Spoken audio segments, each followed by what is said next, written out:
passons au dernier sujet. Dans cette émission, la justice, le magistrat Véreux sont en train d'être mis en difficulté par le président de la Cour suprême, Abdoulaye Yahya. Et voilà, la dernière décision, c'est concernant les... Il faut donner... Il faut avoir le graphe d'abord. C'est moi qui avais commencé. Tu le vois, il a les yeux rouges.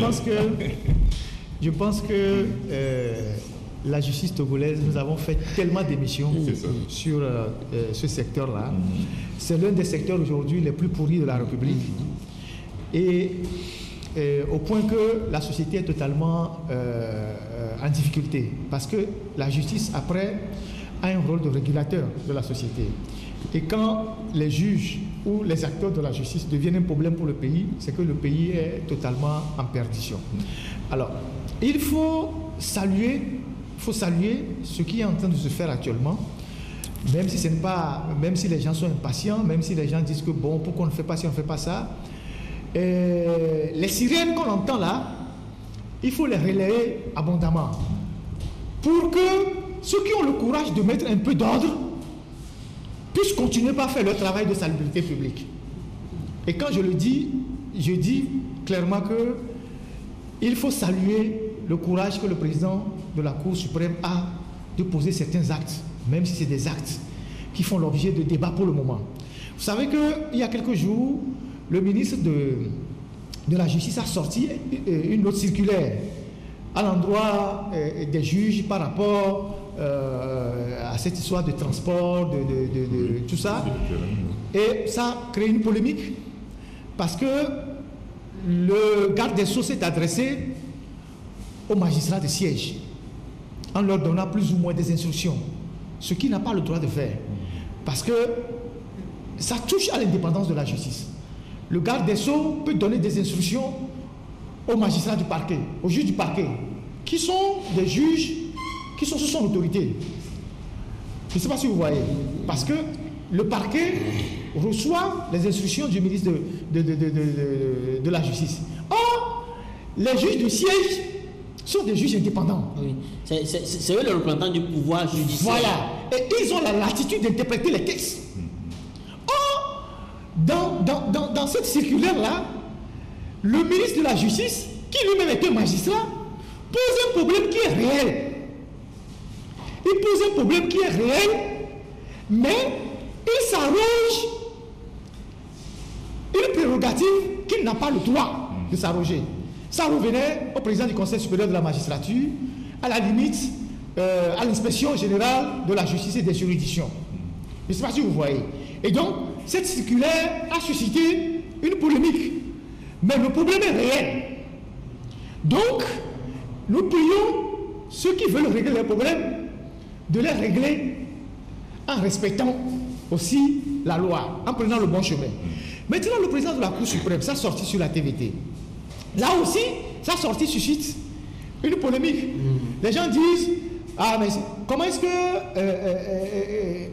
une personne, fut-elle président de la Cour suprême ou président du Conseil supérieur de la magistrature, peut se lever et mettre en stand-by ou suspendre des dispositions, une loi votée.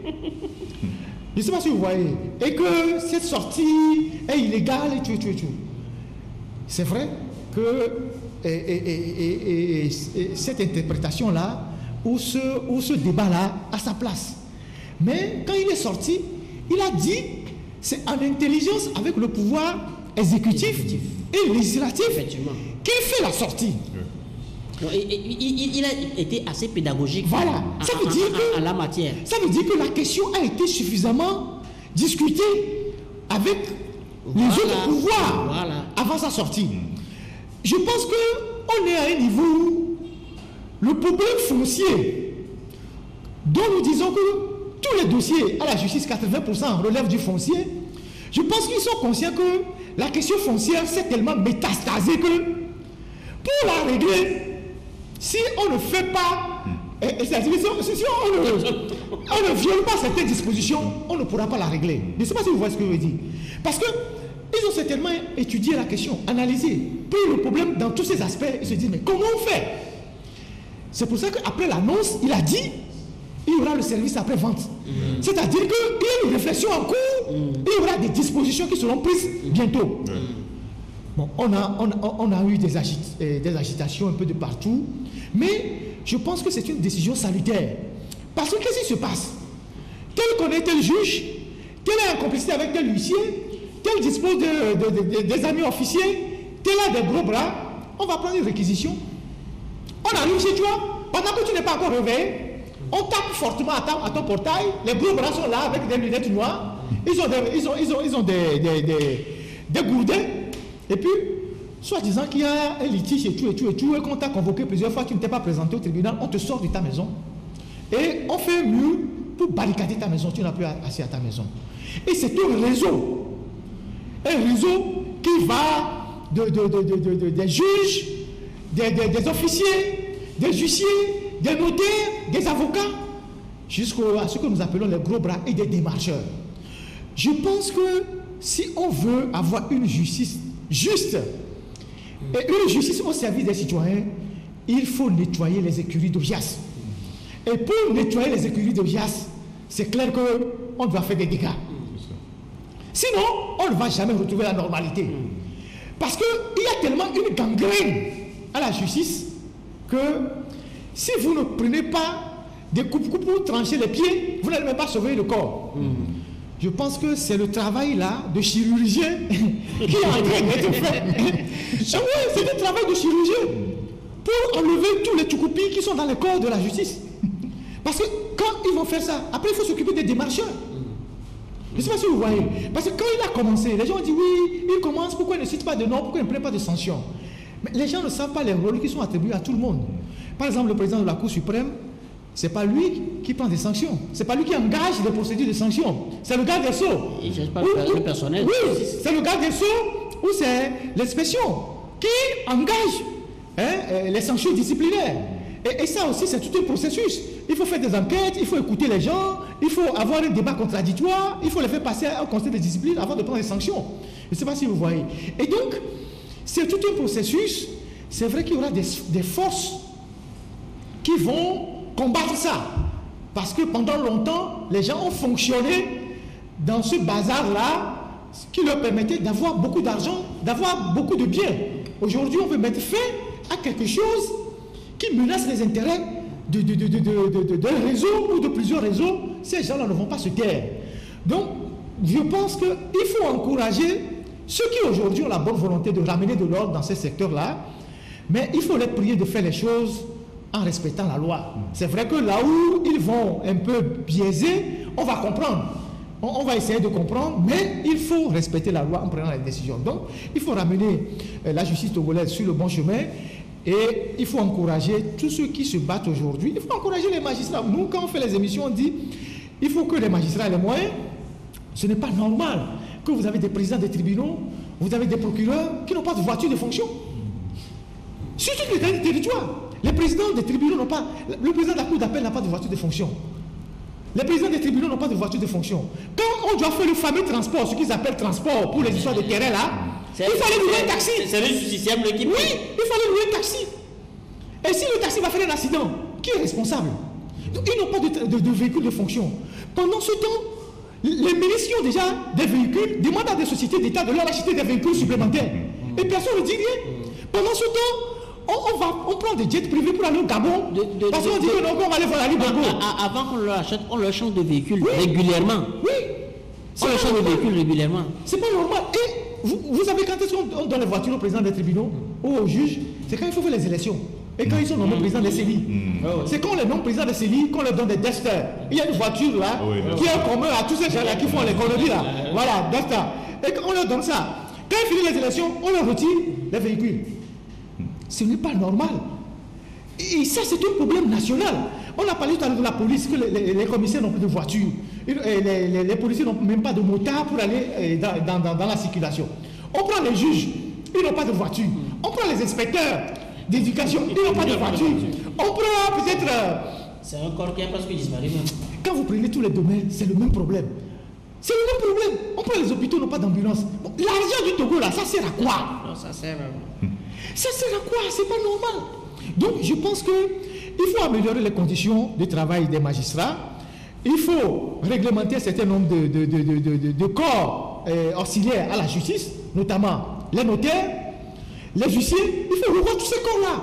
Parce qu'aujourd'hui, les dégâts que les notaires font au Togo, c'est incroyable. Les dégâts que les notaires font au Togo, c'est une corporation qu'il faut revoir du fond en comble. Il faut la revoir du fond en comble. Les huissiers, même chose. Les avocats, même chose. Parce que, quelle est la disposition qui punit un avocat que moi je prends, par exemple, moi Ferdinand?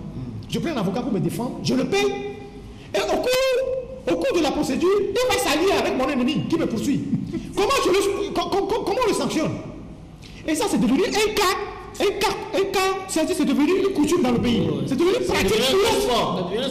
C'est-à-dire que vous prenez un avocat pour vous défendre, vous vous entendez sur ses honoraires, en plein dossier, vous remarquez qu'il va s'allier à celui qui vous poursuit ou à votre adversaire. Et même les plus grands avocats font ça. Oui. Il y a des noms, si on donne, tu vas des nuls. Ou il glisse des erreurs sciemment dans la procédure pour que tu perdes l'affaire. Parce qu'il a déjà pris la contrepartie là-bas. Voilà. Ces gens-là, comment on les punit? Il faut revoir les tests de manière à ce que les gens qui se laissent aller à ces genres de pratiques-là, soit ils perdent leur touche. Parce que vous n'êtes pas juge pour venir faire du business. Si vous êtes allé à la magistrature, c'est pour servir l'État. Vous savez dans quelle corporation vous êtes rentré. Si vous êtes rentré dans cette corporation pour être riche, alors il faut sortir pour aller au grand marché pour ouvrir une boutique. Si vous êtes un avocat et que vous n'avez pas d'éthique dans votre corporation, il faut qu'on vous reprenne votre touche. Que vous allez faire votre banditisme, je ne sais pas, ailleurs pour gagner de l'argent. Si vous êtes un notaire et qu'on vous a confié la gestion d'un patrimoine ou d'une succession et que vous falsifiez un testament, il faut qu'on vous retire votre titre de notaire et que vous allez en prison. Donc il faut que dans tous ces domaines-là, l'État puisse sévir. Parce que le laisser aller, ce n'est pas seulement chez les magistrats, c'est aussi chez les auxiliaires de justice, qui sont d'ailleurs en intelligence avec les magistrats pour commettre tous les crimes que nous voyons en ville et sur l'ensemble du territoire. Comment par exemple on peut aller, il y a une dame là-bas, à Davier, qui disait qu'elle a acheté 3000 hectares. 3000 hectares. Et qu'elle déplaçait tout un village.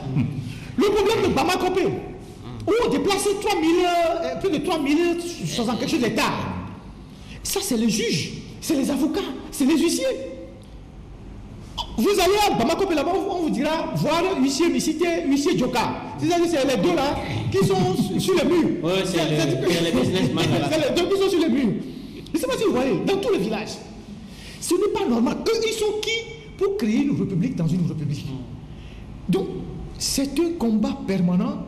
Et s'il y a un lieu d'espoir, s'il y a quelqu'un qui veut faire quelque chose de bien dans ce domaine-là, je pense qu'il faut l'accompagner. Et moi, je pense que, honnêtement, il faut accompagner le président de la Cour suprême dans sa mission de remettre de l'ordre dans son élan. Ouais, dans son élan. Parce que lui-même, il a parlé du service après-vente. On va voir maintenant comment on va construire le service après-vente. Ouais. Parce que là, je crois que c'est l'une des thérapies les plus raisonnables. Ouais. Il faut arrêter le mal. Ouais, il faut arrêter le mal. Il faut arrêter le mal. Ouais. Maintenant, une fois qu'on finit, on réussit d'arrêter le mal, il faut qu'on voit comment on peut corriger toutes les bêtises qui ont été faites. Ouais. Et justement, quand il parle de service avec branché, j'apporte de l'eau à ton moulin. Les gens, quand on suspend la décision des expulsions, ça ne veut pas dire qu'il n'y a pas un problème. Le problème est là. Le problème est là. Comment on le résout? Aujourd'hui, dans ce pays-là, il y a plusieurs titres fonciers frauduleux. Il y a des titres fonciers frauduleux qui sont là, qui ont pignon sur rue. Comment les gens qui ont été victimes de ces titres fonciers frauduleux, comment on va les rétablir dans leur droit? Parce qu'il y a une autre impatience qu'on vient de créer avec cette décision. Oui. Il y a une autre impatience, ça dit que quand dans le palais de justice, il y a les véreux. Moi j'ai raison. Voilà. On a tranché à ma faveur, mais je ne peux pas prendre possession de mon bien. Effectivement. Il y a des véreux qui rentrent comme des gens de bonne foi et qui ont vraiment besoin de cette justice-là. Ouais. Maintenant, eux, leur cas, comment on règle ça? Ouais. C'est ça. Ouais. Maintenant, pour revenir après, à ce qu'on a frustré, abusivement, avec que le silence de l'État, ce que le silence de l'État a permis de frustrer, qu'est-ce qu'on fait? Parce que quand on parle des 33 000 et quelques de Bamako là, C'est l'État l'État a délivré 3 tampons à ces gens-là. L'État a reconnu que ce terrain, c'est tellement les gens, les titres, quand on va à Davier, dont on parle, les gens ont des titres fonciers de 1976. Les gens ont des titres fonciers des années, les gens ont des titres fonciers même avant l'indépendance. Et quelqu'un se lève parce qu'il a des noms, elle a des alliances, etc. Et on va, et même la caisse nationale de sécurité sociale même, se réclame un titre. C'est-à-dire que dans un domaine qui a déjà un titre. Donc ces gens-là, comment est-ce qu'on répare? Comment est-ce qu'on corrige? Donc il y a des titres fonciers frauduleux. C'est pourquoi quand je dis le président a dit service après-vente, les gens disent ok d'accord, on va patienter. Nous là, qui avons besoin de la vraie justice, on espère que quand la décision sera levée, vous allez nous rendre justice. Nous qui avons été brimés, on espère que vous allez corriger le tort qui nous a été causé.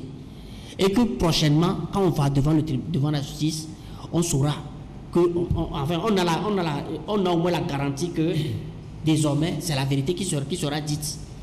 Et quand on parle quand Ferdinand parlait de la métastase, il a bien dit, la métastase, ça prend tout le corps. Ça veut dire que ça va au-delà des magistrats, les avocats, les huissiers, les notaires. Ces gens-là, que dit le garde des Sceaux et le président de la Cour suprême? C'est beaucoup plus le garde des Sceaux. De ces gens-là. Effectivement. Quelle réflexion est faite? Qu'est-ce qu'on fait de ces gens-là? Pour réformer les tests. Parce que si un avocat peut introduire des bêtises dans la procédure contre celui qu'il défend, qu'est-ce qu'on fait? Qu'est-ce qu'on fait contre le notaire qui s'arroge la propriété dont on lui a confié l'administration?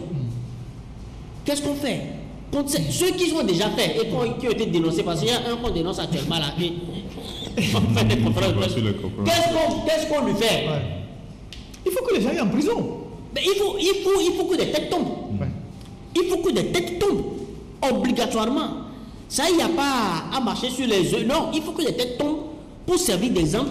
Et quand ces têtes tombent là, qu'on corrige la bêtise qu'ils ont faite.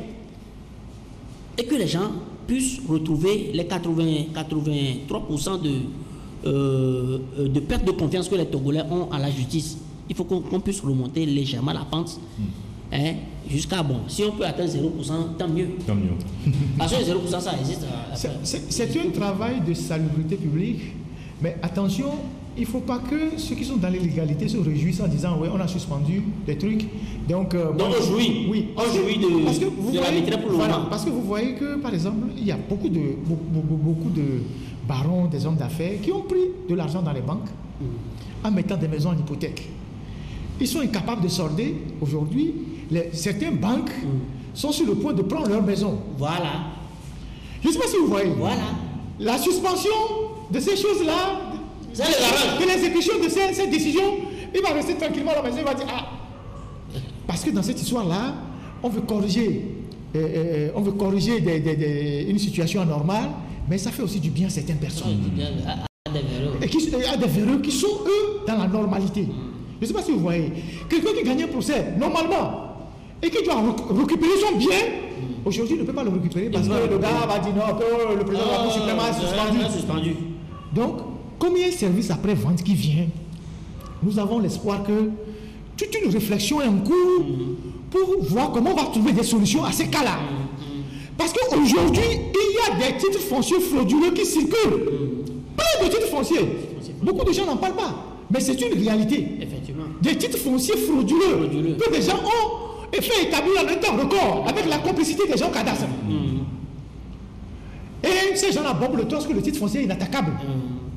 C'est ce que se dit, non? Que le titre foncier est inattaquable. Alors que j'oublie que c'est attaquable sous certaines conditions. Tu vois? Et donc, c'est toute une réflexion qu'il faut faire pour que certains ne tirent pas le marron du feu dans leur illégalité en disant que non, ça nous arrange, bon, on est tranquille. Non. Parce qu'il y en a qui peuvent profiter pour céder le bien. Exactement. Ils peuvent vendre. Il y en a qui profitent en même temps pour céder le bien. Pour vendre. Il faut passer le bien de main. Ouais. C'est ça. Parce que cette décision, normalement, doit être... Le service doit rapidement... Il faut prendre des mesures conservatoires. Des mesures conservatoires, justement. Il faut prendre des mesures conservatoires rapidement pour vraiment régler le problème. Oui, Joël, je reste avec toi pour le mot de fin. Non, le mot de fin, nous venons de faire encore notre travail citoyen. Voilà.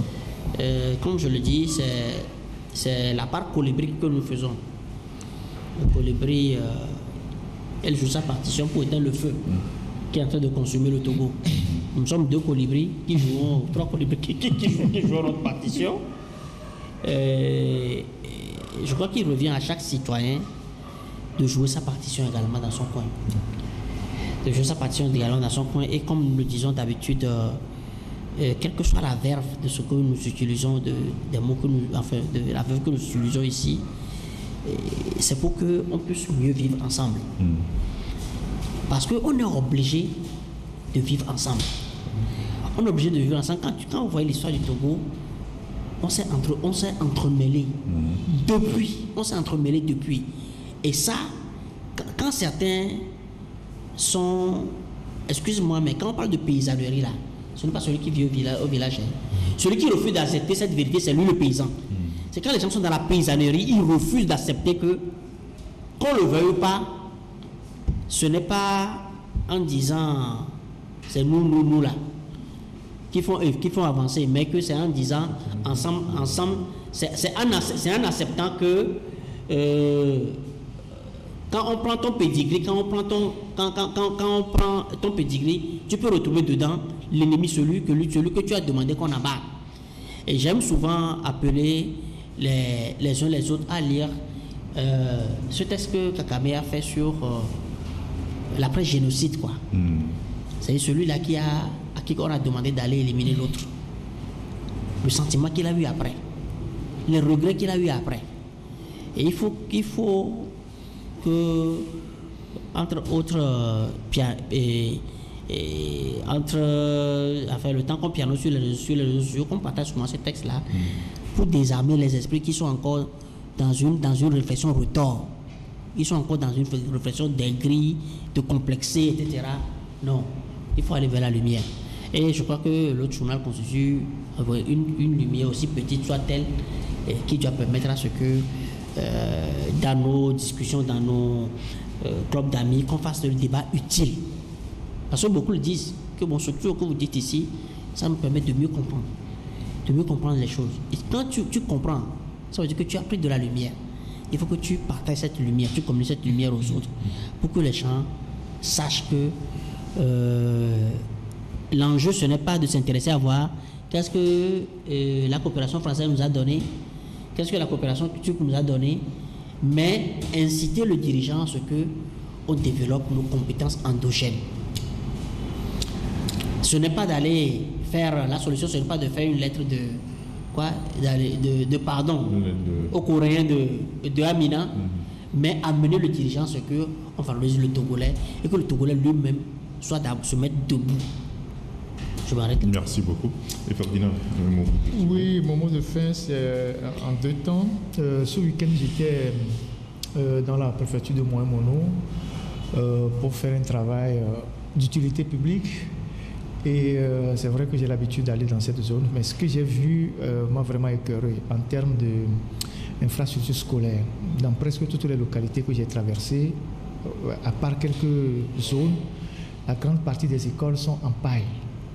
Et les élèves sont dans des situations vraiment difficiles.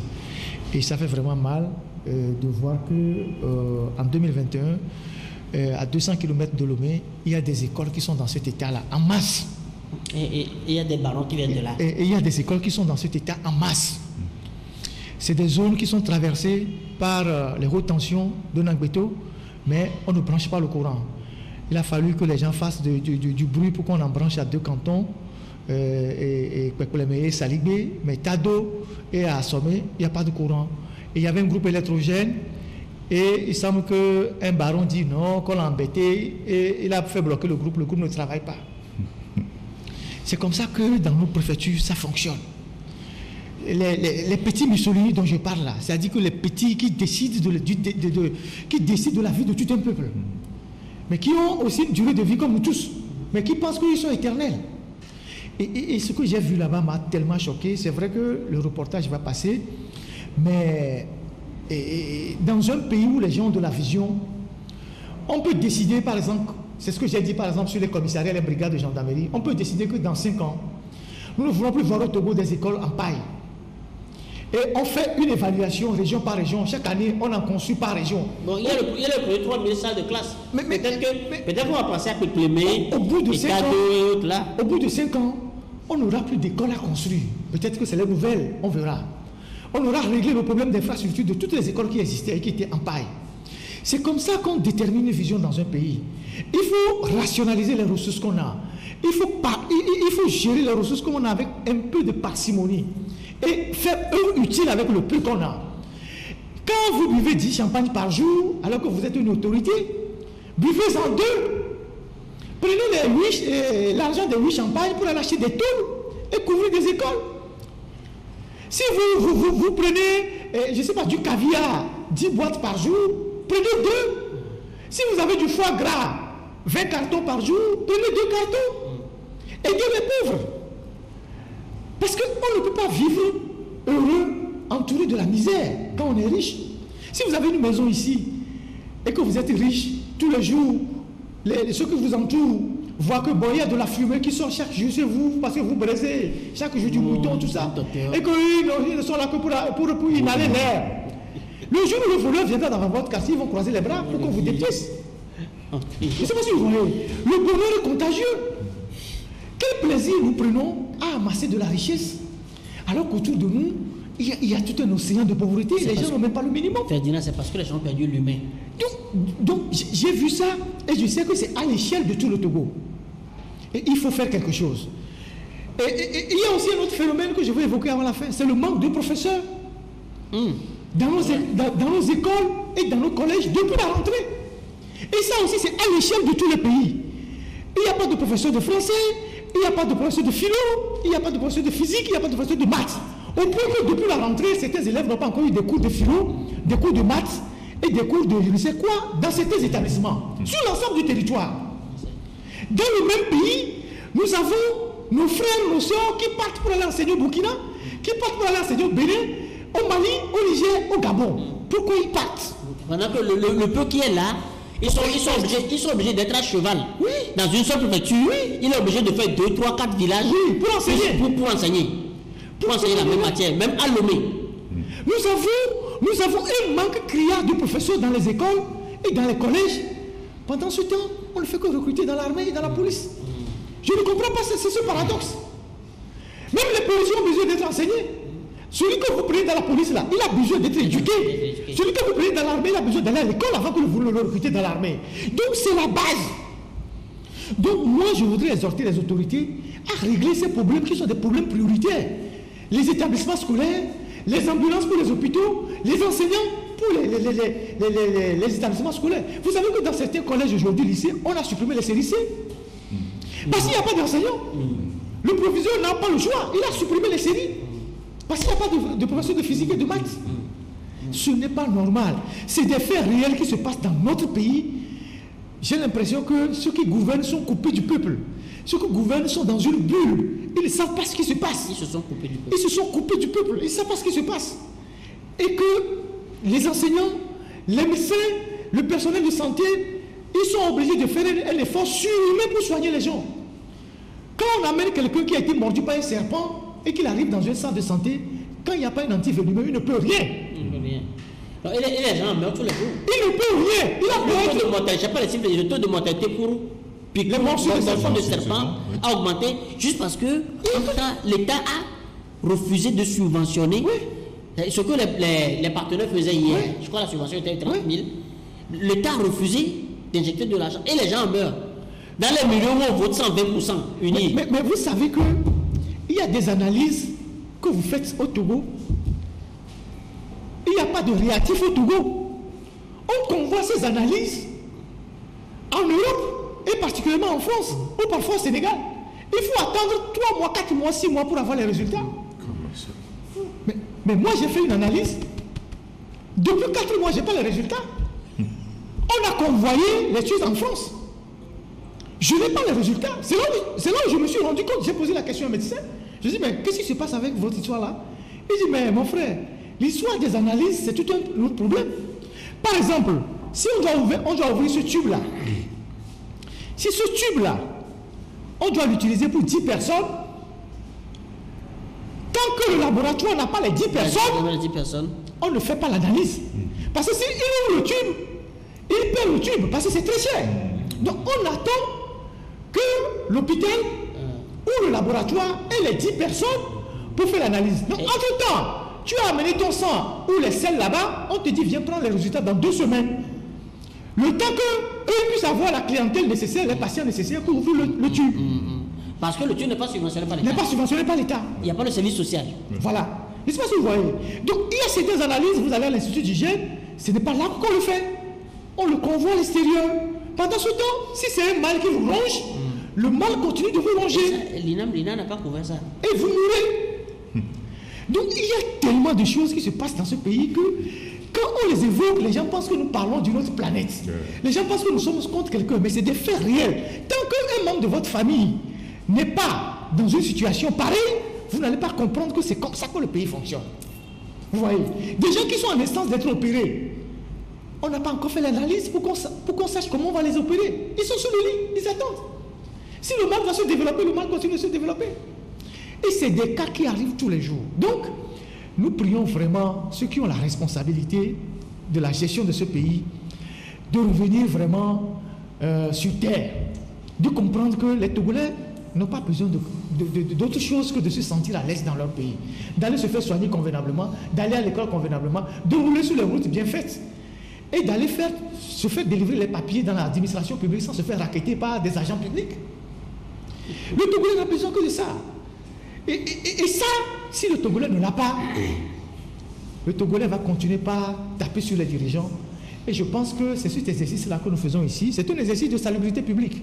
Ce n'est pas forcément qu'on est contre quelqu'un. Non, on dit des choses qui devaient se faire normalement dans une république normale. Maintenant qu'on ne le fait pas, nous sommes bien obligés de prendre un mégaphone, de crier haro sur les dirigeants pour qu'au moins ils comprennent que c'est pour cette mission-là qu'ils sont là-bas. Voilà ce que je voulais dire. Et vraiment, la situation des écoles à l'intérieur me tient vraiment à cœur. Les centres de santé, ça tient à cœur à tout le monde. Il faut que nos dirigeants sortent un peu de leur petit confort, sortent de leur bulle. Quand tu parles des écoles à l'intérieur du pays, commençons par Lomé. Bon. L'école de Soukaleba là. Non, l'école de Soukaleba qui t'en occupe. Et l'école, c'est un portier, c'est ça, au niveau de Noukafou là. Ouais. Partout là, à Bagida, Lomé, tout ça, c'est dans l'eau. C'est dans l'eau. Est-ce qu'ils ont le personnel? Merci, messieurs. Chers amis fidèles de l'émission L'autre journal, vous voyez pourquoi je les appelle des goléadors, ils parlent sans se fatiguer. Voilà, ils ont encore démontré aujourd'hui dans cette émission, numéro 88. Merci à vous, messieurs. Était avec nous Joël Ega, patron du journal Fraternité. Joël, merci. Merci à Ferdinand Haïté, il est directeur de publication. Merci à tous ceux qui nous suivent. Merci, messieurs. Vous voyez, chers fidèles de l'émission L'autre journal, pourquoi je les appelle des goléadors, parce qu'ils l'ont encore démontré ce soir, parler sans se fatiguer, démontrer, développer, argumenter. Merci Joël, les gars. Je rappelle que vous êtes le patron du journal Fraternité. Merci d'être passé. Merci à toi, mon frère. Merci à nous tous, même les techniciens derrière. Ça a été un plaisir, ça sera un plaisir de le faire jusqu'à ce que le Togo change vraiment. Voilà. Merci Ferdinand. Oui, merci à Isidore. Je voulais juste placer 2 mots. Je voulais dire merci à tous ceux qui nous accompagnent, ceux qui nous font des observations. Merci aussi à une bonne volonté qui a décidé de nous habiller pour cette émission. C'est vrai que Joël n'est pas encore dans cette tenue, il le sera prochainement. Noir Fashion. Il y a aussi une autre personne qui se propose. Merci à tous ceux qui nous proposent leur service pour que nous avons besoin de valoriser aussi nos talents sur le plan national, nos stylistes, des gens qui sont là. Et donc, merci à tous ces gens-là qui croient en nous, qui nous accompagnent dans cette noble mission-là. Celle de poser le débat public et de dire les choses telles qu'il faut. ce n'est pas être forcément contre quelqu'un, mais de dire les choses pour le bien de nous tous. Donc, tous ceux qui croient en nous, nous leur disons merci. Tous ceux qui nous accompagnent pour la réflexion du studio, ça a commencé aussi, nous leur disons merci. Peut-être la prochaine émission ne sera pas enregistrée avec ce plateau. Oui. On a déjà un peu avancé, on aura bientôt un nouveau plateau qui sera beaucoup plus agréable aussi. Et donc, merci à tous ces gens-là. Et voilà. L'information est libératrice et l'éducation est le prémisse du progrès. C'est ce que déclarait le Ghanéen Kofi Annan, ancien secrétaire général de l'ONU. Grâce aux informations qu'il véhicule, le journal éveille la conscience et aiguise la connaissance. Jeclique.com vous donne un accès rapide et facile aux informations politiques, économiques et sociales sur le Togo. Jeclique.com vous donne également l'occasion de soutenir la presse privée togolaise dans sa mission d'information et d'éducation des populations. L'information est un bijou, l'ignorance est un caillou. Abonnez-vous sur le www.je-6click.com.